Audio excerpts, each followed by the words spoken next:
Merci de nous rejoindre pour une nouvelle édition du Club de la Presse sur TV 78. Rendez-vous que vous suivez également sur Radio Sensation, sur LFM. Aujourd'hui pour commenter l'actualité yvelinoise. À mes côtés, Alexandre Marquet, journaliste pour toutes les nouvelles et 78actu.fr. Bonjour Alexandre. Bonjour. Akima Aya, rédactrice en chef de LFM. Bonjour Akima.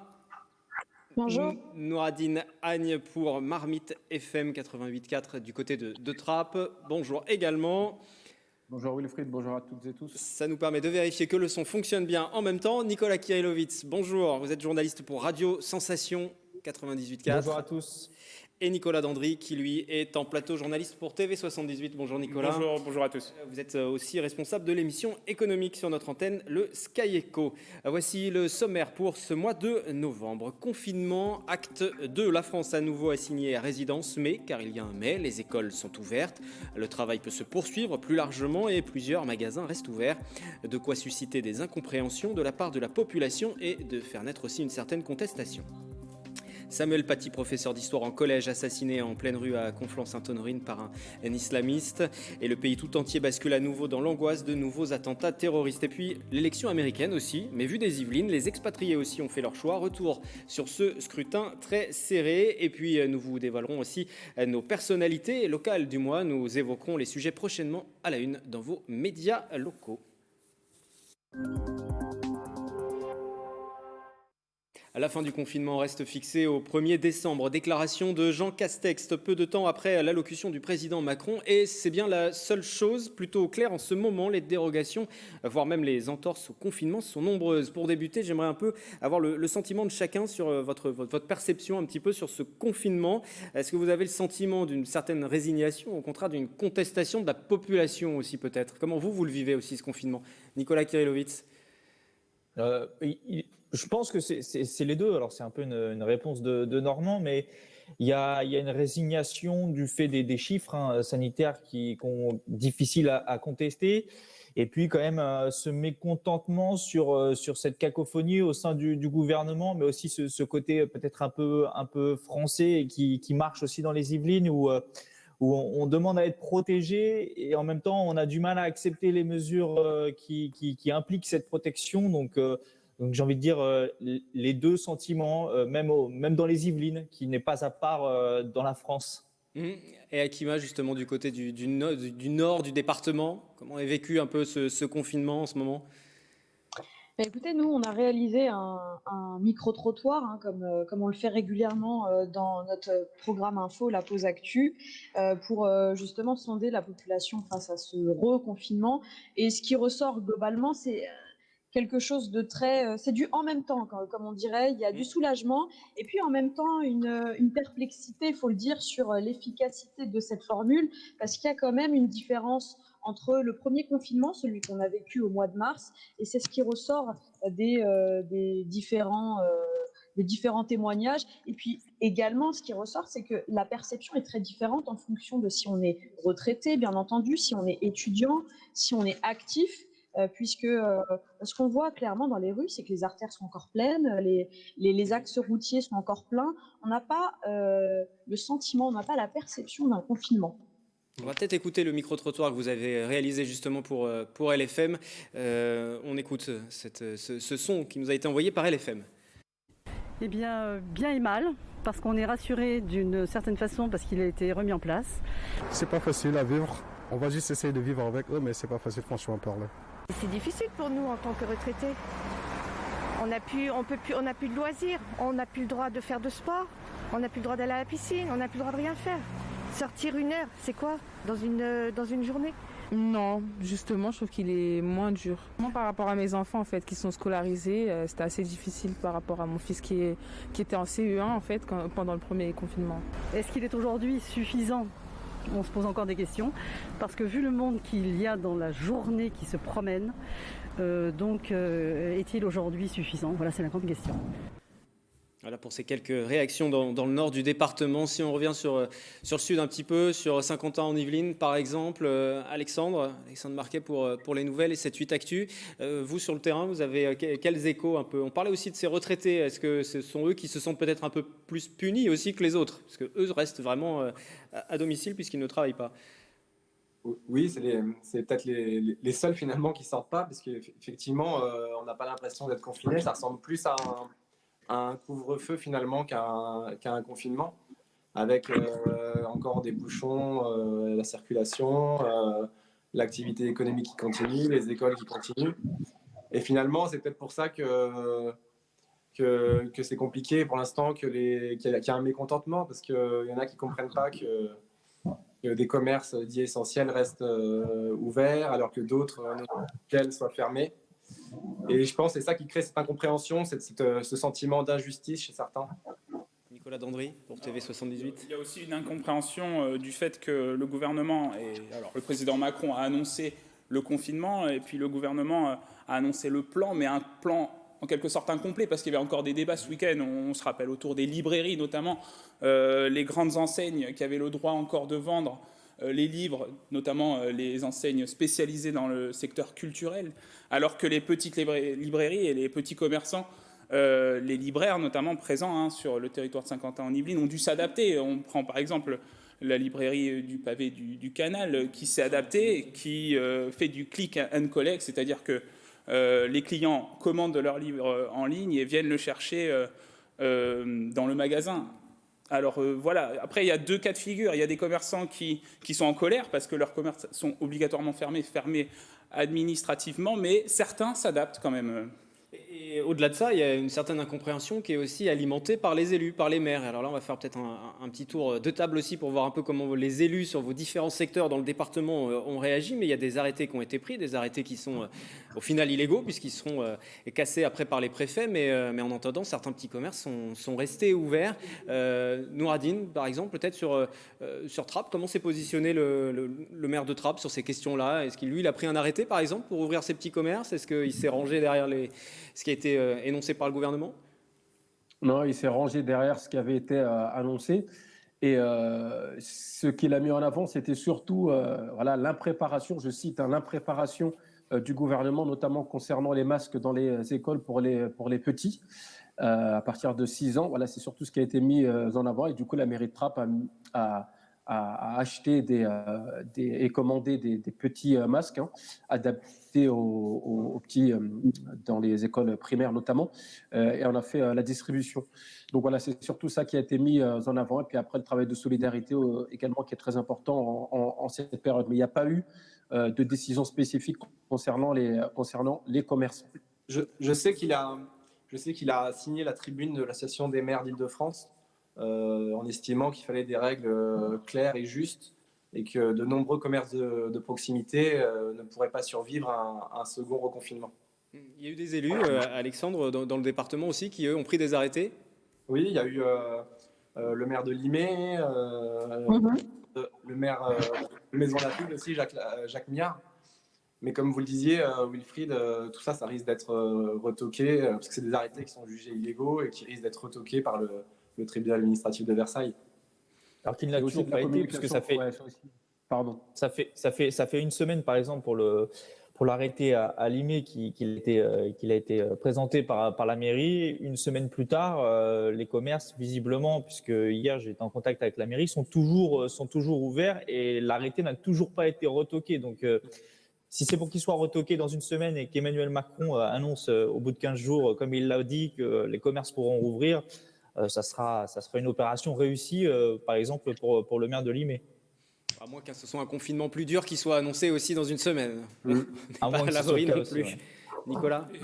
Justement, au niveau des recours auprès du tribunal administratif, mais aussi auprès du Conseil d'État, il y a de nombreux recours qui sont effectués. Et notamment, nous, on a reçu sur notre plateau Monseigneur Bruno Valentin, l'évêque auxiliaire de Versailles, qui fait partie de ces évêques, donc de la conférence des évêques de France, qui ont fait un recours référé liberté auprès du Conseil d'État pour permettre l'organisation des messes du dimanche. Donc il y a les commerçants, il y a les maires, mais il y a aussi le milieu religieux, et notamment le milieu catholique et chrétien, qui déposent des recours pour permettre l'organisation des messes du dimanche. Alors que lors du premier confinement, on l'avait vu, certaines messes étaient retransmises par visioconférence, seulement les personnes d'église étaient présentes dans l'église et les fidèles pouvaient suivre la célébration par ordinateur. Nous allons continuer ce club de la presse du mois de novembre et nous allons continuer à échanger avec les journalistes des différents médias du département autour pour l'instant de cette question du confinement. Confinement sur fond forcément de crise sanitaire. On pourrait quand même faire une petite parenthèse pour parler du personnel soignant. Akima, je me tourne vers vous puisque vous avez rencontré du personnel soignant pour évoquer un petit peu la situation actuelle. Oui, tout à fait.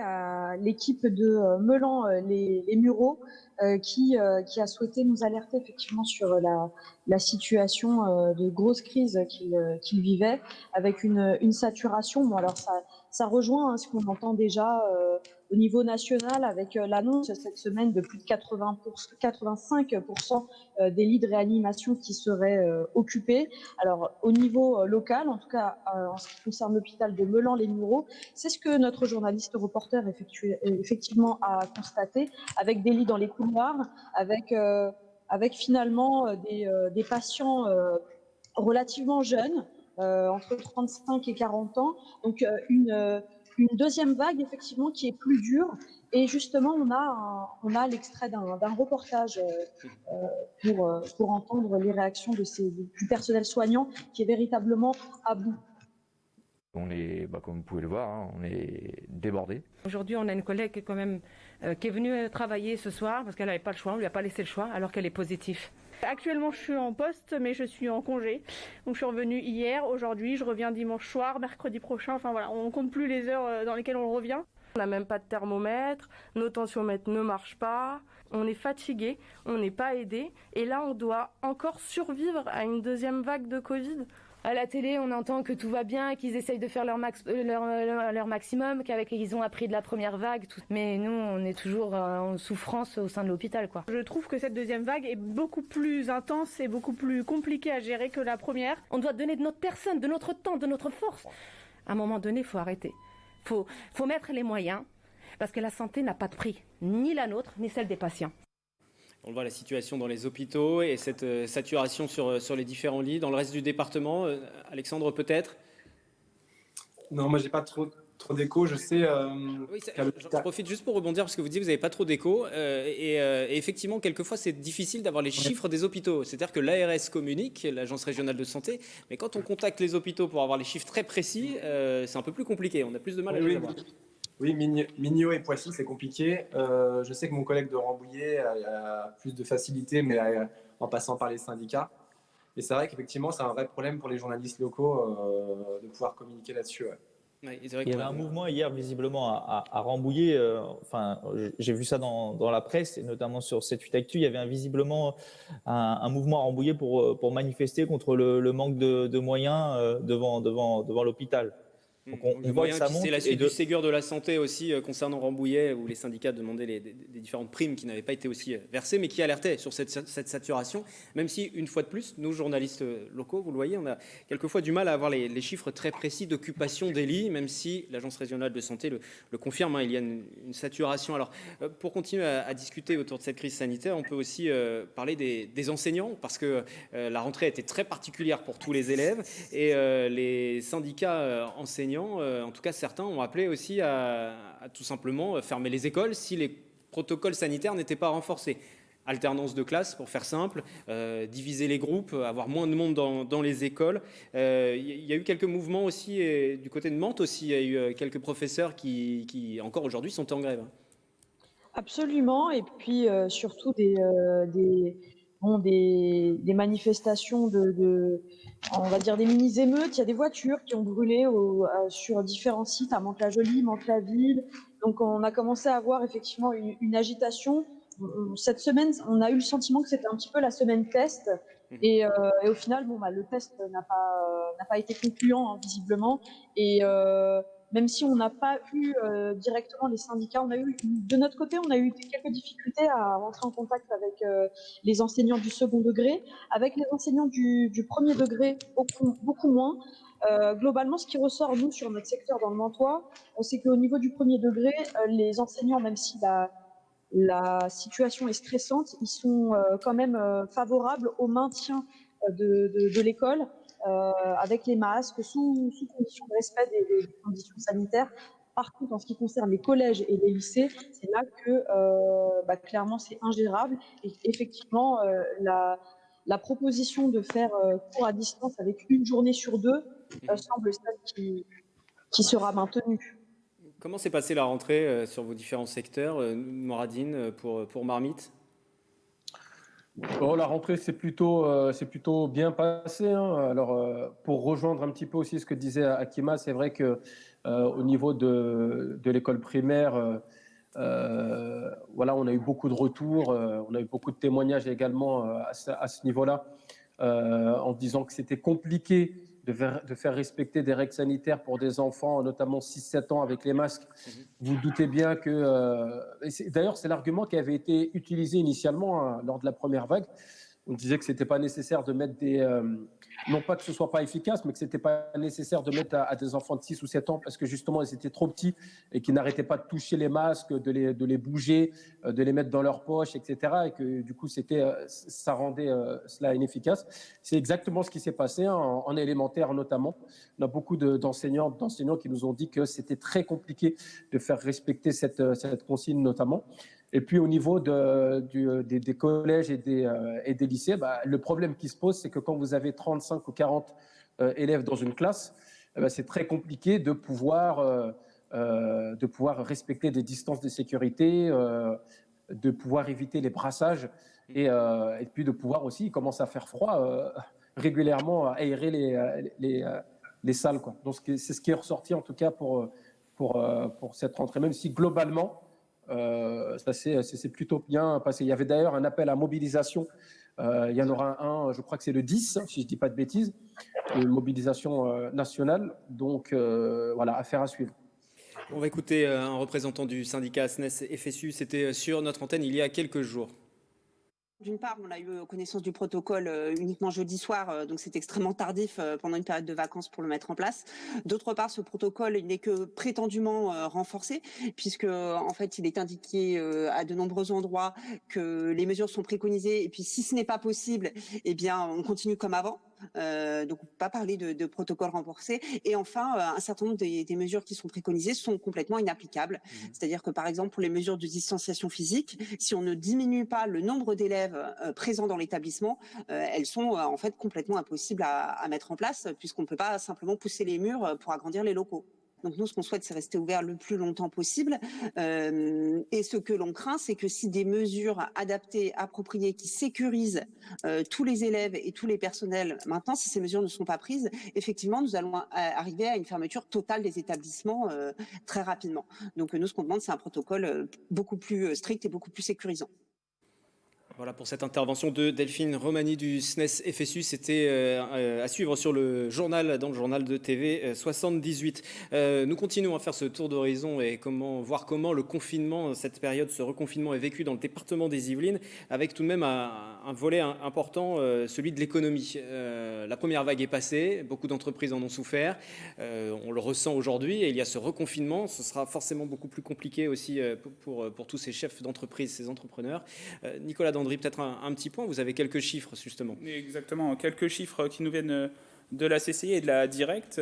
Sur les 6 premiers mois de 2020, il y a plus de 14 000 emplois qui ont été perdus dans le département. Entre juin et septembre 2020, donc juin, pourquoi on prend juin? Parce que c'est au moment où on a vécu le déconfinement. Le nombre de demandeurs d'emploi a augmenté de 3% depuis le mois de juin, à 116 000 personnes inscrites selon les chiffres de Pôle emploi. Et au 30 septembre, pour les demandes d'activité partielle, il y a 56% des entreprises des Yvelines qui sont concernées, pour 64% des salariés yvelinois impactés. Alors et c'est ça qui est rassurant, vraiment, c'est ce que disent les chefs d'entreprise. Pour ce second confinement, il y a eu de nouvelles mesures qui ont été prises, alors des anciennes recettes, mais qui ont été renforcées. On passe notamment à l'activité partielle, avec une prise en charge à 84%. Ça avait baissé à un moment donné. Là, ça s'est repositionné à 84%, c'est-à-dire que l'État prend en charge 84% des salaires quand l'entreprise demande. Il y a le fonds de solidarité qui a été augmenté jusqu'à 10 000 € pour les entreprises de au moins 50 salariés. Il y a l'exonération des cotisations sociales.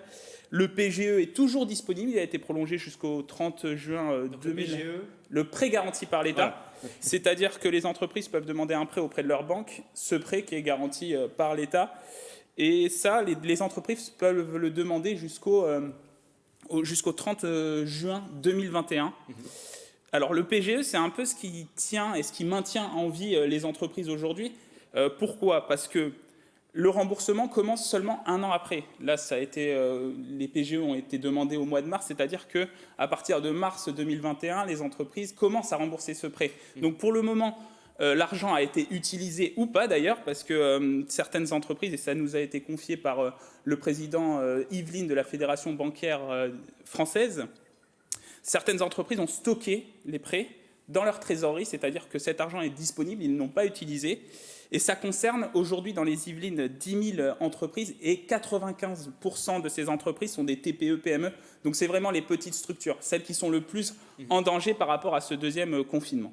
Ça n'empêche pas les plans sociaux déjà dans certaines entreprises. Alexandre, il y a pour toutes les nouvelles et pour le 7-8 Actu, vous avez suivi justement certains mouvements sociaux un petit peu. Oui, notamment à Saint-Quentin-en-Yvelines, il y a eu plusieurs plans sociaux déjà qui ont été annoncés dans le secteur de l'aéronautique.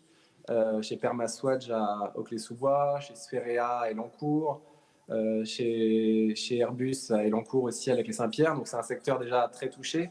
Mais là, on risque, avec ce second confinement, on risque d'y avoir encore des faillites, des fermetures, des plans de restructuration dans d'autres domaines.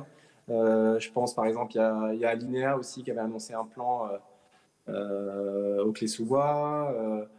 Auchan qui a annoncé des suppressions d'emplois. Je pense qu'on n'est pas sorti de l'auberge. Situation plutôt compliquée. Forcément. Si vous souhaitez intervenir les uns et les autres pour conclure sur ce sujet. Oui, peut-être.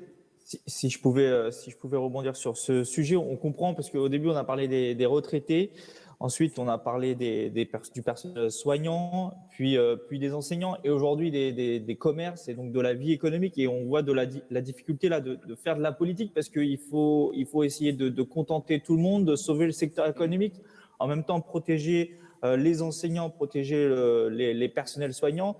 Et on voit que c'est clairement impossible de contenter tout le monde. Et on voit là la vraie difficulté à faire de la politique. Et pour parler des Clés-sous-Bois, nous, à Radio Sensation, dimanche, on reçoit Philippe Guiguen, donc le maire des Clés-sous-Bois, qui dans l'interview, nous dit très clairement que lui, il est pour ces mesures de confinement pour protéger sa population, mais qui, quelques minutes plus tard, s'inquiète aussi, et c'est normal en tant qu'élu, de la situation de ces commerces locaux, de la situation de Permaswatch, excusez-moi pour la prononciation de l'entreprise qui est basée sur les Clés depuis les années 70, je crois, ou 80. Il y a 150 postes qui sont menacés sur place.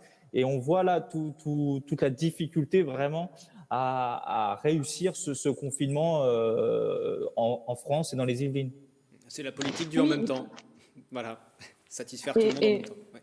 Akima, pour FM. Oui, et puis on connaît également la position du président du département, Pierre Bédier, qui lui était favorable au maintien de l'ouverture des commerces autant que faire se peut pour éviter l'hécatombe économique. Donc, quelque part, c'est un choix, comme vient de le dire Nicolas, un choix quasiment impossible entre la mort économique ou bien la mort physique, sanitaire des personnes.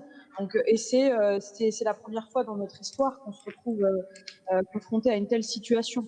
Donc, pour évaluer la dangerosité de l'exposition, enfin du maintien d'ouverture d'un petit commerce, on n'a pas vraiment d'éléments. Donc là, c'est un principe de précaution qui s'applique. Et je pense que c'est pour ça que certains maires s'aventurent dans le maintien, dans la prise d'arrêtés, bien qu'illégaux, mais qui se disent on joue le tout pour le tout. Hein. Vous parlez de Pierre Bédier. L'ensemble des maires d'Île-de-France ont co-signé un courrier qu'ils ont adressé effectivement au gouvernement pour parler de la situation de tous ces petits commerces.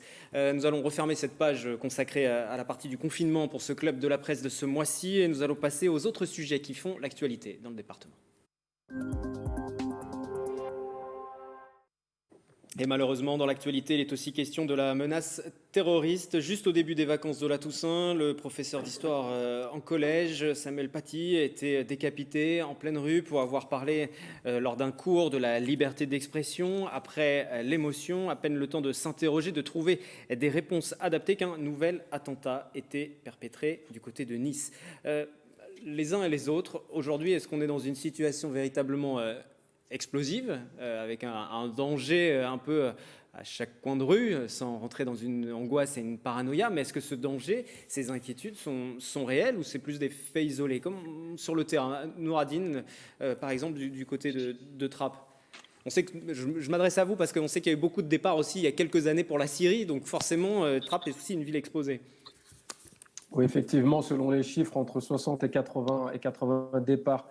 Moi, je vais essayer de vous répondre un peu plus globalement, Wilfried, parce que c'est quelque chose que j'entends assez rarement dans toutes les analyses qui peuvent être faites sur ces sujets.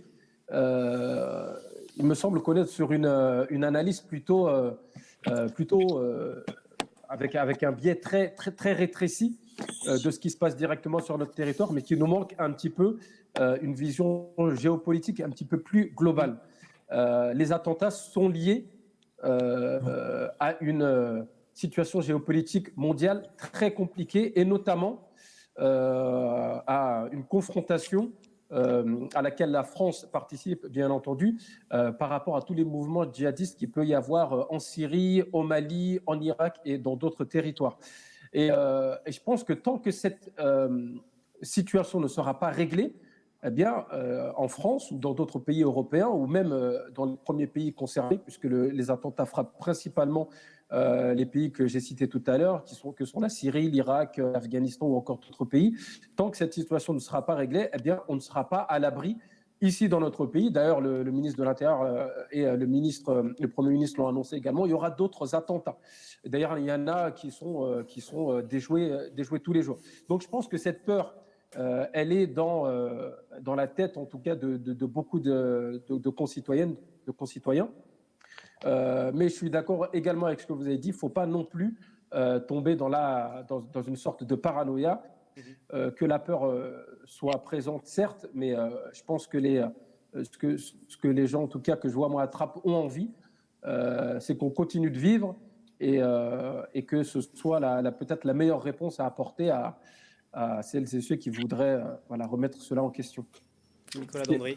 Un élément que Nouradine vient de dire et qui est très important, c'est qu'il y a beaucoup d'attentats qui sont déjoués tous les jours. Et on n'est pas au courant parce que ce sont des informations qui sont classées. En tout cas, sur le territoire des Yvelines, le renseignement territorial des Yvelines est actif tous les jours, est mobilisé en permanence. Et ce qui est dommage, c'est de la part d'une enquête menée par Marianne, le magazine Marianne hebdomadaire, a mis en cause le renseignement territorial des Yvelines par rapport à l'attentat de Conflans-Sainte-Honorine. Ils ont cité une note de service du lundi 12 octobre qui a été remontée, qui a été envoyée à la DGSI. Et dans cette note, on voit qu'il y a toutes les informations. Donc la DGSI avait connaissance de ce qui s'était passé dans cette école par rapport à ce cours d'histoire-géographie. Dans les conclusions de la note, on voit que finalement, il y a les personnes qui ont été impliquées, les personnes mises en examen, sont citées dans cette note. L'information a été transmise à la DGSI, mais la DGSI n'a envoyé aucune information au renseignement territorial des Yvelines pour dire il faut maintenir cet établissement sous surveillance, il peut y avoir des risques parce qu'il y a des personnes qui sont fichées S quand même, qui rôdent autour de cet établissement. Et Marianne, en fait, dénonçait le fait que le renseignement territorial des Yvelines n'avait pas fait son boulot, en quelque sorte, parce qu'il n'avait pas surveillé l'établissement, mais il n'avait eu aucun retour de la Direction générale de la sécurité intérieure pour maintenir une surveillance autour de cet établissement. Sur les réactions des politiques, parce que c'est de là aussi d'où peut venir d'une certaine manière la solution, des décisions qui sont prises, des actions qui sont menées, est-ce que les réactions des politiques vous ont semblé adéquates? Chacun. Qui va oser se prononcer? Après, oui, non, mais c'est compliqué, Wilfried, parce que c'est un sujet, vous le savez, dès qu'il y a un attentat, il y a une boîte de Pandore comme ça qui s'ouvre et puis on a le droit à soit l'opposition qui a des solutions qui auraient fait mieux que tout le monde, soit les personnes qui sont en place qui, à mon sens, mélangent beaucoup de choses. Mais ce que disait Nicolas Dandry est intéressant à l'instant au niveau de la DGSI et de la manière dont nous sommes protégés contre ces actes terroristes. J'ai appris hier que l'attentat qui a eu lieu à Vienne par une personne qui avait été fichée S, qui avait tenté de partir en Syrie et que même les services slovaques avaient envoyé une note au service de renseignement autrichien pour dire qu'attention que cette personne qui avait tenté de partir en Syrie avait acheté des munitions. Alors évidemment, tous ceux qui écoutent ça et qui nous suivent vont dire qu'est-ce qui s'est passé concrètement et puis ça peut même nourrir toutes les thèses complotistes qui circulent beaucoup. On laisse faire. Donc voilà, c'est vrai qu'il y a beaucoup de questions. Marianne l'a soulevé dans un article, ce ne sont pas les seuls, Mediapart également. Mais toutes ces questions sont très compliquées, très complexes et manquent de nuances dans notre débat. Et quand on entend que même les spécialistes du terrorisme français, les universitaires, refusent d'aller sur les plateaux de télé parce qu'à partir du moment où ils vont apporter un peu de nuance, on va dire vous êtes avec nous ou vous êtes contre nous, ça explique tout ce qu'on entend dans les réponses politiques qui ont été apportées. Oui, ces derniers mois, on l'a bien vu, quel que soit le sujet, les nuances n'existent plus. Voilà, on est vraiment, c'est pour ou contre, il y a plus de nuances aujourd'hui. On l'a bien senti. Pour moi, la nuance est morte dans le débat public, en tout cas pour l'instant. Il y a une question tout de même, Akima, allez-y, et puis après j'aimerais qu'on parle aussi des actions qui sont menées sur le terrain et qui en cette période de confinement ne peuvent plus être menées, tout l'aspect social, l'aspect éducation aussi. Akima. Alors nous, cette semaine, on rencontrait une nouvelle fois le maire de Conflans qui, est bien entendu, l'attentat est encore dans tous les esprits et après le recueillement, en tout cas, ce qu'il nous a d'ores et déjà annoncé, c'est que dans les semaines à venir, il va rencontrer l'ensemble des différents acteurs, des communautés religieuses, des associations éducatives et de différents experts en prévention de la radicalisation pour s'assurer que le travail de convergence vers les valeurs de la République, que les membres du gouvernement évoquent très régulièrement ces derniers temps, est toujours effectif. Et il est aussi en attente de davantage de mesures de contrôle sur Internet et notamment sur les réseaux sociaux. Donc, je reviens à cette question du travail de terrain. Et vous le menez à LFM aussi, vous organisez des ateliers, vous allez rencontrer les jeunes publics. Ça fait partie de tout ce travail d'éducation aussi des plus jeunes pour ne pas arriver dans des situations dramatiques comme celle qu'on vit actuellement. Tout ce travail ne peut plus être mené actuellement. Par exemple, à LFM, les ateliers, les rendez-vous que vous organisez, vous pouvez encore les maintenir ?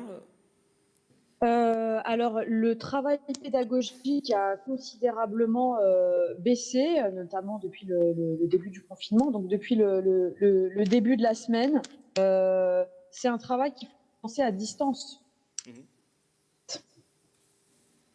Mais oui, ça a été... on est dans une période, effectivement, où, de fait, on va être plus isolé en raison du confinement, oui. Les acteurs de terrain, Alexandre, par exemple, sur les Yvelines, sur Saint-Quentin en Yvelines, vous ont fait part aussi de leur inquiétude et de ce manque de lien social et éducatif ? Écoutez, en ce moment, j'ai l'impression que oui, tout est compliqué niveau confinement. Moi, ce que je voulais revenir, c'était sur les mesures qui ont été annoncées par Emmanuel Macron pour lutter contre le séparatisme. J'ai rencontré hier une famille qui fait de l'instruction en famille, donc qui a déscolarisé ses enfants pour mener une éducation à la maison. Et en fait, toutes ces familles vont être impactées par la décision du président de la République de supprimer l'instruction en famille, alors elles me disent que beaucoup de familles sont concernées et beaucoup me disent que finalement, le séparatisme, ça concerne juste une minorité, l'instruction en famille. Donc, on peut voir que c'est des mesures très délicates à mettre en place, très, très compliquées. Ouais. Et si je pouvais peut-être rebondir aussi sur la question sociale que vous évoquiez, Wilfried, je trouve, puisque vous demandiez aussi ce qu'on pensait des réactions politiques, et on est dans un département très à droite.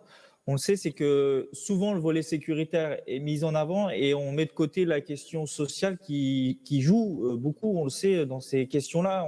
On évoquait les départs en Syrie depuis Trappes. Si ça arrive à Trappes, c'est aussi parce qu'il y a beaucoup de difficultés sociales. Et ça, c'est du temps très long dont on parle finalement très peu. Vous évoquiez aussi la question de l'éducation. Éduquer les enfants, ça prend du temps aussi. J'ai l'impression qu'à chaque fois qu'il y a un attentat comme ça, on pense au court terme, aux mesures sécuritaires qui sont efficaces, mais à très court terme. Mais qu'est-ce qu'on fait à long terme pour empêcher qu'il qui est un type qui pète un câble, excusez-moi, et qui prenne un couteau et qui aille tuer quelqu'un dans la rue. Ça, c'est pas en mettant des policiers partout dans la rue qu'on va l'empêcher. C'est aussi, il y a un volet social qui est très difficile à définir et j'ai envie de dire, à révoquer, mais auquel il faut s'attaquer et dont on parle très peu quand il arrive ce genre d'attentat en France. Et puis, on a vu hier, vous parliez d'Emmanuel Macron qui s'est déplacé à la frontière franco-espagnole. Il a parlé du renforcement de gardes frontières. Encore une fois, on est sur le volet sécuritaire, important certes, mais pas suffisant, je pense. Et puis une dernière chose sur le séparatisme, Wilfried, si j'ai le temps. Nous, sur notre secteur, on est évidemment très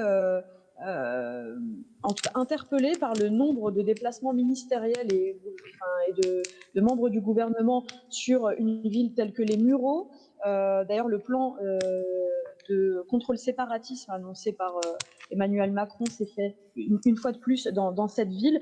Ça pose la question de qu'est-ce qu'on fait pour des villes comme les Mureaux, et puis pourquoi toujours dans cette ville-là. Alors bien entendu, on a entendu la réponse du maire des Mureaux qui explique que sa ville est une ville laboratoire et que c'est à ce titre-là que les différents membres du gouvernement se rendent là-bas. La réalité, nous, ce qu'on observe, c'est pas tant ça, c'est que c'est une ville où effectivement il y a très peu de diversité. On va pas se le cacher. Et en se mettant à la place des gens qui habitent aux Mureaux, on peut facilement se demander si c'est pas une ville classée comme étant un problème et pour laquelle finalement on n'a pas vraiment de solution. C'est vrai que il n'y a pas de mixité là-bas, mais qu'est-ce qu'on attend de la population ? Qu'est-ce qu'on attend pour aller vers davantage de mixité ? En réalité, les choses ont été structurées, organisées depuis de nombreuses années. Et c'est très compliqué maintenant, en 2020, d'arriver et d'expliquer qu'il y a un problème de séparatisme sur une ville comme les Mureaux. Merci à tous pour vos interventions. C'est toujours assez intéressant d'entendre les différents échos et toujours assez pertinent. On va quitter un petit peu le département des Yvelines. Alors, il n'y a pas vraiment de transition, mais parler d'un autre sujet parce que ça passionne tous les Français aussi, les Yvelinois, c'est l'élection américaine. Il y a des expatriés qui vivent dans ce département des Yvelines. Et Nicolas Dandry, vous en avez rencontré d'ailleurs, et ils suivent. Et au moment où nous réalisons cette émission, on ne sait pas encore lequel des deux candidats, Biden ou Trump, l'a emporté. Et ils sont nombreux, en fait, les Franco-Américains à vivre dans les Yvelines. Du fait de leur densité, ils ont même organisé à Saint-Germain-en-Laye des petits moments de réunion pour permettre d'être conseillés sur le vote, comment voter depuis l'étranger. Et donc, ils ont voté finalement par correspondance avec différents systèmes en fonction des États dans lesquels ils sont rattachés. Et puis, on va les écouter parce qu'ils ont vécu vraiment cette soirée électorale depuis leur domicile. Même à Saint-Germain, il y avait des moments en ville où on s'inscrit les gens, quelle que soit la partie, pour voter. On voulait avoir les gens qui votent. C'est parce que c'est pas juste pour ça, mais il y a plein de choses qui est en jeu pour les Américains, les expats. Voilà, même si je suis local ici. Voilà. Je me sens presque comme une Européenne qui regarde ça de loin. J'ai une autre façon de voir les choses. Du coup, je me sens que je suis presque pas, je suis pas une Américaine typique pour répondre aux questions et pour voir. Voilà, en fait, on voit qu'ils sont loin de leur pays, mais ils ont quand même un ressenti. C'est important. On voit que l'une des expatriées dit que des décisions prises par le prochain président peuvent avoir des impacts, notamment au niveau de la fiscalité, puisque peu importe le pays dans lequel un Américain vit, il paye des impôts aux États-Unis. Les expatriés qui suivent ça depuis les Yvelines, mais alors les Yvelinois aussi, les Français aussi, ou alors c'est peut-être les médias quelquefois qui en font trop. On ne va pas en tout cas nous s'attarder trop sur ce sujet-là, mais c'était juste pour faire plus un clin d'œil sur cette actualité-là. Chez nos voisins européens, par exemple. Alors là, on quitte carrément le département des Yvelines, mais Nicolas Kirillovitz, vous intervenez pour Radio Sensation, mais vous intervenez aussi sur notre antenne régulièrement pour l'émission 7-8 Europe. Nos voisins européens se passionnent aussi, comme les Français, ou en tout cas, est-ce que les médias européens se passionnent pour cette élection ? Oui, c'est partout la même chose. Les télés et les radios qui tournent en boucle sur les élections américaines, peut-être encore plus à l'est de l'Europe, parce qu'on le sait, la relation entre les pays de l'Est et les États-Unis d'Amérique sont plus fortes du fait des craintes notamment d'une expansion de la Russie. Donc il y a cette alliance militaire qui est plus forte, avec plus de soldats américains qui sont basés à l'est de l'Europe. Donc là, les élections américaines sont beaucoup plus suivies encore qu'en France ou ailleurs. Et puis peut-être un coup de gueule entre guillemets d'un journaliste européen qui se demande toujours pourquoi les médias nationaux et ceux dans toute l'Europe s'intéressent plus aux élections américaines qu'aux élections européennes. Non pas que les élections américaines ne sont pas importantes, parce que c'est quand même la première puissance économique et militaire du monde, donc ça aura forcément un impact sur notre avenir à tous. Mais je crois aussi que le Parlement européen et la Commission européenne ont un impact dans la vie de tous les jours des Européens. Et au moment des élections européennes de mai 2019, dommage qu'on n'en ait pas autant parlé, parce que c'est un sujet majeur aussi. Et on peut se demander encore pourquoi il y a cette différence de traitement entre les élections américaines sur lesquelles on ne peut pas interférer et les élections européennes auxquelles on vote chacun d'entre nous. Tout à l'heure, je parlais des médias qui en font peut-être trop. Nouradine, je vous ai vu largement opiner et être d'accord avec ça. Je pense que la réponse à Nicolas Kirillovitz elle va être simple. La différence entre les élections américaines, les élections états-uniennes et les élections européennes, c'est que l'élection américaine est incarnée à chaque fois avec deux personnages très forts, dont un qui est un grand acteur américain, qui a su jouer des réseaux sociaux, des médias, qui était dans la télé-réalité avant. Donc je pense que ça alimente aussi une certaine envie, même s'il y a du fond, hein, bien évidemment, les médias qui traitent ça ne font pas ça que pour le spectacle ou pour ce que ça peut apporter en termes d'audimat. Mais en tout cas, les élections américaines ont certes un rôle, c'est la première puissance mondiale, mais les élections européennes, on l'a vu, hein, les Françaises, les Français ne connaissent pas trop leurs députés européens, ne savent pas trop à quoi ça sert. Donc, c'est difficile d'en faire quelque chose d'un peu sexy à la télé, contrairement à ce qui est fait aux États-Unis. Alors, en tout cas, ce que je peux dire, moi, juste pour rebondir là-dessus, c'est vrai que le rôle des députés européens est méconnu. Et c'est probablement du fait des institutions européennes très, très complexes. Mais même s'ils sont méconnus, le pouvoir politique de la Commission européenne et du Parlement européen sont, dans la vie des Européens, bien supérieurs au pouvoir politique du président américain. Donc, il faut, je pense, s'interroger. L'Union européenne doit s'interroger sur le pourquoi ces parlementaires sont si peu connus, et les médias sur comme le disait Nouradine, pourquoi on s'intéresse plus à un combat de boxe entre deux mâles, entre guillemets, candidats aux élections américaines qu'une élection qui se passe très bien dans 27 pays européens.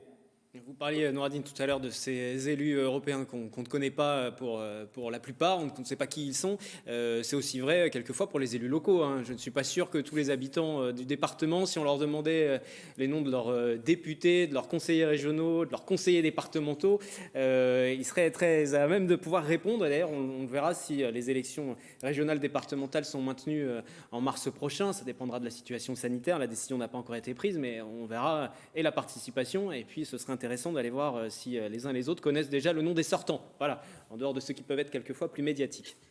Revenons sur ce secteur des Yvelines, quittons les élections américaines, le club de la presse qui se poursuit avec notre rubrique personnalité du mois.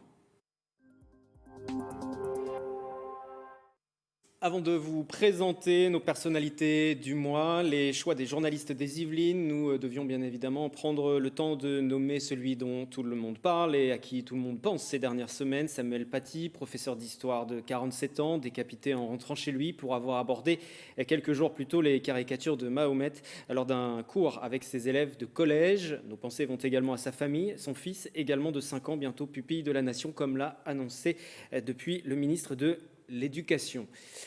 Nouradine, nous allons débuter par vous et votre personnalité du mois.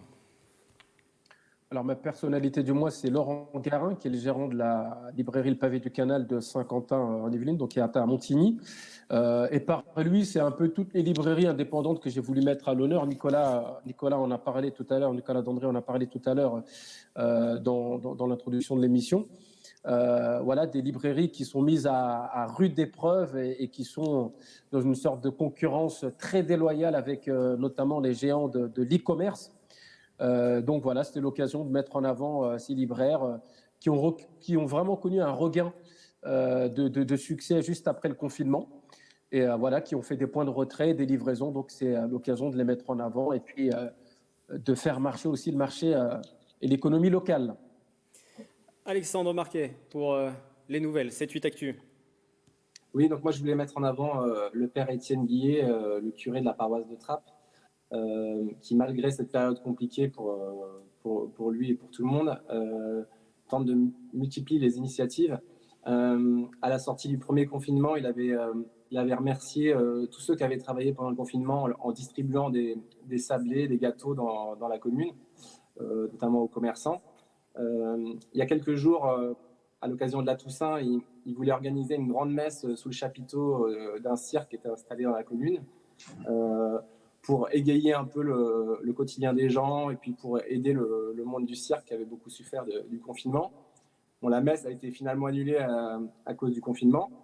Et là, donc, il a continué ce week-end pour rendre hommage aux chrétiens qui avaient été assassinés à Nice. Il a organisé une plantation d'un olivier de la paix devant l'église. Et à cette occasion-là, il avait réuni la municipalité, donc le maire, et puis toutes les communautés religieuses de la ville. Donc il s'est bougé, là, il fait pas mal de choses au quotidien. Et voilà, c'est ça que je voulais mettre en avant. Puisque vous parliez des différents hommages qui ont été rendus, notamment au lendemain de l'attentat de Nice, Nouradine, vous y avez consacré un reportage sur l'antenne de Marmite. Vous avez rencontré le père Étienne, on va l'écouter justement. En fait, devant ces événements horribles qui ont eu lieu à Nice, à un moment il faut réagir aussi, appeler un chat et puis surtout être plus fort que les passions tristes qui sont dans nos cœurs. Et voilà, le politique fait ce qu'il a à faire, la police fait ce qu'elle a à faire, mais nous on est des communautés de territoire, de proximité, les religions, les associations, un conseil municipal, on est au niveau du terrain. Et là, nous, notre mission, c'est de pouvoir vraiment tisser des liens fraternels. C'est essentiel. Sinon, moi, je suis très inquiet pour demain, très inquiet pour l'avenir, mais je ne suis pas sans espérance, peut-être parce que je suis croyant et que je suis chrétien, mais je sais que si on s'engage les uns les autres, eh bien, on peut à nouveau tisser une belle vie ensemble. Et je pense que ce matin, c'est le signe d'une vie ensemble qui est heureuse et possible. Et voilà, donc ça doit être un peu modélisant pour les mois et les années à venir. Voilà, j'espère que cet olivier va pousser très haut et qu'il sera plus qu'un symbole, qu'il incarnera vraiment la réalité d'une ville où il fait bon pousser ensemble, faire grandir nos familles ensemble. Voilà pour cette intervention du père Étienne à Trappes. C'était sur l'antenne de Marmite FM. Akima Aya pour LFM 95.5. Vous aussi, vous mettez un prêtre à l'honneur ce mois-ci. Oui, il s'agit du père Williamson. C'est le curé qui officie à la collégiale de Mantes-la-Jolie. Il organisait le 1er novembre dernier avec le maire de Mantes-la-Jolie, Raphaël Cognet, une messe en hommage aux victimes des attentats de Nice et de Conflans-Sainte-Honorine.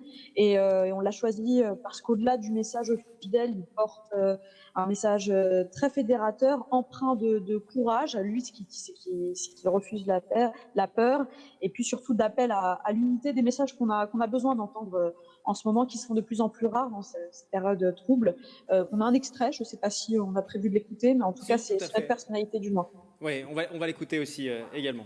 Ce qui s'est passé à Nice, ce qui s'est passé aussi à Conflans, nous meurtrit particulièrement. Enfin, on est abasourdi par tout ce qui s'est passé, par cette violence, cette haine. Et en même temps, je crois qu'il ne faut pas rentrer dans une psychose, dans une peur, parce que céder à la peur, c'est céder aux forces du terrorisme.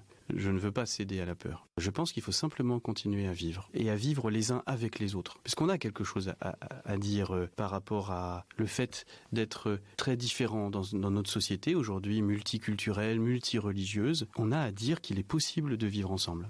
Enfin, à le dire et à le montrer surtout. Et j'étais très touché par les communautés musulmanes qui sont venues, nombreux. J'étais très touché par les autres communautés chrétiennes. Et puis, voilà, tout un chacun, peut-être même des non-croyants, qui sont venus simplement pour rendre hommage. Et ça, ce sont des signes qui sont concrets, qui sont réels. Alors c'est sûr, un attentat, ça fait énormément de bruit, tout le monde en parle. Mais les gestes simples de vie ensemble du quotidien, ça, personne n'en parle. Mais c'est ça l'essentiel. Voilà pour l'intervention du père Williamson, c'était sur l'antenne de LFM. Et puis je le reprécise pour ceux qui nous suivent, qui suivent cette émission sur les antennes de nos partenaires, que ce soit Marmite, LFM ou encore Radio Sensation. Radio Sensation, justement, Nicolas Kirillovitz, vous, c'est une profession dont on parle peu et son représentant que vous mettez à l'honneur ce mois-ci. Oui, c'est Erwan Saoudi, délégué général FO pénitentiaire, et un peu comme Nouradine tout à l'heure, au-delà de parler de lui précisément qu'on a reçu en plateau à Sensation récemment et dont on peut voir l'interview notamment sur notre chaîne YouTube, c'est l'intérêt du sujet qui je pense prévaut sur ce coup-là, parce qu'on parle très peu de la situation des prisonniers et puis des personnels qui travaillent en prison. On sait qu'il y a eu des mutineries lors du premier confinement puisque les visites au parloir n'étaient pas possibles. Aujourd'hui, ça l'est, mais c'est un sujet très complexe puisque les risques sanitaires sont démultipliés en prison où les règles, enfin, je veux dire, la situation hygiénique des prisons n'est pas toujours optimale pour le moins qu'on puisse dire. Donc, dans ce témoignage, voilà, il nous raconte comment ça se passe en prison, comment ils font pour aussi calmer quelques situations, comment eux se protègent. Et puis en prison, et puis quelques chiffres à vous donner, puisqu'on parle très peu de ce sujet-là, à part pour parler des éventuelles mutineries ou problèmes. Ce sont le nombre de personnes qui sont atteintes du Covid dans les prisons françaises. Selon les derniers chiffres de la direction de l'administration pénitentiaire, il y a 182 détenus et 451 agents qui sont positifs sur 61 000 détenus en France. Ça peut paraître peu, mais bon, en prison, s'il y a un cluster, c'est beaucoup plus difficile à contrôler qu'ailleurs dans la population. Donc voilà, c'était pour mettre le zoom sur un métier et puis sur une situation en particulier. Et l'entretien est à revoir, vous l'avez dit, sur la chaîne YouTube de Radio Sensation. Nous passons au sujet bientôt à la une dans vos différents médias. Alexandre, pour 78actu.fr, les nouvelles de votre côté, une actualité qui concerne la commune des Clés-sous-Bois. Oui, le devenir de la halle du marché des Clés-sous-Bois. Parce qu'en fait, le nouveau marché aurait dû ouvrir depuis plusieurs semaines, mais il n'a pas pu ouvrir pour une cause, c'est qu'en fait, il y a un problème de porte de coupe-feu qui n'a pas été vu en fait par le maître d'œuvre. Donc, ce qui a eu le don de rendre furieux le maire de la commune, Philippe Guiguen. Et du coup, à cause de ça, il y a plusieurs commissions de sécurité qui n'ont pas pu se tenir. Donc, l'équipement ne peut pas ouvrir. Le maire a donc mis en demeure le maître d'œuvre d'effectuer les travaux dans les plus brefs délais. Si tout rentre dans l'ordre, ça pourrait ouvrir avant Noël, dans la première quinzaine de décembre. Et on va voir les unes de vos deux éditions papier sur Rambouillet et sur Versailles. Les deux éditions qui, bien évidemment, reviennent sur ce reconfinement. Nouradine, à présent, pour Marmite FM, votre sujet, bientôt à la une, l'un des sujets que vous allez aborder prochainement.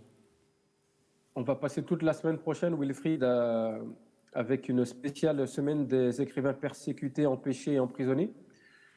C'est une journée mondiale, en fait, la journée des écrivains en prison qui a lieu le 15 novembre. Donc, ce sera dimanche prochain. Voilà, pour mettre à l'honneur des écrivains, les journalistes, les poètes, artistes généralement qui subissent des représailles, qui sont soit mis en prison, soit poussés à l'exil, soit dans les cas extrêmes qui sont tués pour ce qu'ils ont pu publier ou dire. Voilà, donc on est partenaire de cet événement. Et puis le 15 novembre à 17h, il y aura un Facebook Live justement avec 3 invités que vous pourrez retrouver donc sur le site kiosque de Saint-Quentin-en-Yvelines. Nicolas Kirillovitz pour Radio Sensation. Il y a 2 événements à venir aussi spéciaux sur votre antenne. Le premier est plutôt festif, Sensation en scène. C'est ça, Sensation en scène. Donc c'est une émission qui avait été lancée avant le premier confinement. Il y aura une nouvelle version le mardi 17 novembre qui sera diffusée à 21h. C'est une émission de divertissement où il y a des différents artistes qui s'enchaînent, qui font des performances, qui sont aussi interviewés. Ça a été enregistré dans les règles sanitaires évidemment au cabaret du Bout des Prés à Cernay-la-Ville avec des journalistes de Sensation. Il y aura notamment des artistes tels Tony Bastian, Karl Laforêt, aussi Julien Dassin, le fils de Joe Dassin, pour évoquer aussi les 40 ans de la disparition de l'artiste. Donc ça, c'est le mardi 17 novembre et la semaine suivante, le 24 novembre, une autre émission spéciale pour faire le bilan d'un mois de nouveau confinement. On a une nouvelle fréquence, je ne sais pas si vous êtes au courant, mais qui a ouvert à Paris, numérique. Donc on sera en direct du Moulin à Café dans le 14e arrondissement pour recevoir différents acteurs du monde économique, politique, social, pour évoquer ces un mois et puis faire un peu de perspective sur Noël pour voir ce qu'il en est pour tous ces différents acteurs. Ça sera le 24 novembre depuis le Moulin à Café, un restaurant associatif dans le 14e arrondissement de Paris. Rendez-vous spécial fin de confinement, de reconfinement, on l'espère, sans prolongation. Akima, à présent pour LFM, rendez-vous spécial aussi avec une mobilisation contre la haine. C'est ça, la semaine Tous Unis contre la haine en partenariat avec la DILCRA. C'est une opération qu'on organise déjà depuis 3 ans. Cette année, ça se passe du 9 au 13 novembre. Habituellement, on le fait autour du 21 mars, journée internationale consacrée aux luttes contre les discriminations. Cette année, au vu du confinement, on a été contraint en mars dernier de reporter. Et au vu de l'actualité de ce qui a touché notre secteur de couverture, notamment sur Conflans, la rédaction a choisi de la reprogrammer avec tous les jours de 11h à midi, des émissions spéciales, une semaine de programmation autour des sujets liés à la lutte, les discriminations et pour le vivre ensemble, avec l'intervention de différents acteurs du monde associatif comme la Ligue des droits de l'homme, mais aussi des référents en prévention de la radicalisation sur le territoire, des entretiens d'élus comme Laurent Brosse, mais aussi chaque jour des associations qui œuvrent spécifiquement pour la lutte contre l'antisémitisme, contre le racisme ou encore contre la haine anti-LGBT. Et pour terminer, un mot sur l'actualité de TV78. Nicolas Dandry, je profite de votre présence pour évoquer le Sky Echo. Rendez-vous 2 fois par mois pour un point sur l'actualité économique du territoire. Oui, Wilfried, et le prochain numéro, c'est vendredi 13 novembre. On ira à la rencontre de commerçants de Saint-Quentin en Yvelines. Et on rencontrera aussi une salariée qui a été recrutée juste avant le confinement pour savoir comment s'est passée son intégration alors que le confinement débutait.